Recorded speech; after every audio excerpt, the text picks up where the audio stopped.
දහම් වල විපාක විදියට මරණින් මත්තේ පින්වතුනි අපිට උපනුපන් භවයක් පාසා කරගත්ත පින්කම් වල විපාක විදියට අපට සත්ව ජීවිත ලැබෙනවා කිසිදු ආයාසයෙන් යුතුව.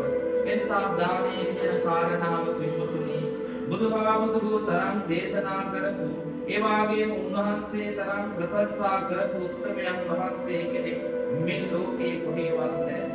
උන්වහන්සේ දේශනා කරන්නේ උන්වහන්සේ තරම් දේමේ ආනිසංස දන්නවනම් කිසිදු කෙනෙක් ගන්න ආහාරයේ කොටසක් හෝ තව කෙනෙකුට දෙන්නේ නැතුව අනුභව කරන්නේ නැහැ කියලා උන්වහන්සේ දේශනා කරේ. ඒ තරම් ආනිසංසයක් ලැබෙනවා. ඒ නිසා දේශංගත කෙනෙකුට දෙන්න පුළුවන්. ඒ ආනිසංස ලැබෙනවා. ඒ වගේම තමයි කිසිදු ගුණයක් නැති මිනිස්සෙකුට දන් දෙන්න පුළුවන්. ඒ ආනිසංසයක් ලැබෙනවා. නමුත් ඔබ බාහා බල පරිචිතා වෙහස මහන්සි වෙලා දහඩිය මුකුරු වකුරු වලා උපයා සපයා ගත්ත ධනයක් ඔබ මේ දානීය වෙනුවෙන් වේදම් කරේ.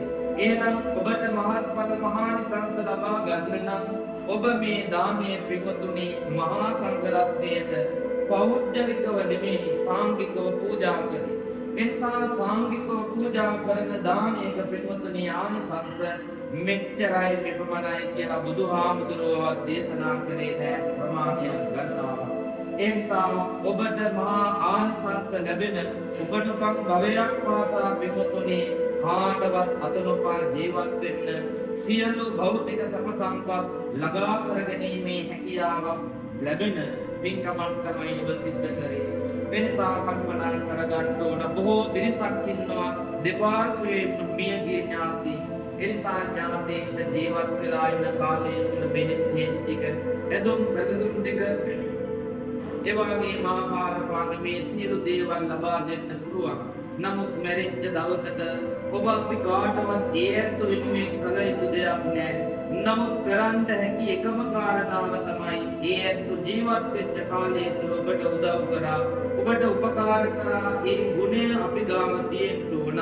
ඒ ගුණයන් සිහිපත් කරලා පින් අනුමෝදන් කිරීම පමණයි අපට සිද්ධ කරන්න හැකියාව තියෙන්නේ. ඒ නිසා සත්පුරුෂ පින්කමක් ඒ අතින් ගත්තාම ඔබ සිද්ධ කරන්නේ ඒ විතරක් නෙමේ ජීවත් වෙන අපට සසර නිමා කරනකම් මේ ලබාගත් වගේ මනුස්ස ජීවිතයක් වගේම උපනුපන් භවයක් පාසා 31 ඵලයේ තුල මොන තැනක ඉපදුනත් වෙනතුනේ සියලු සැප සම්පත් ලැබෙන්නේ දන් දීපු මිනිස්සු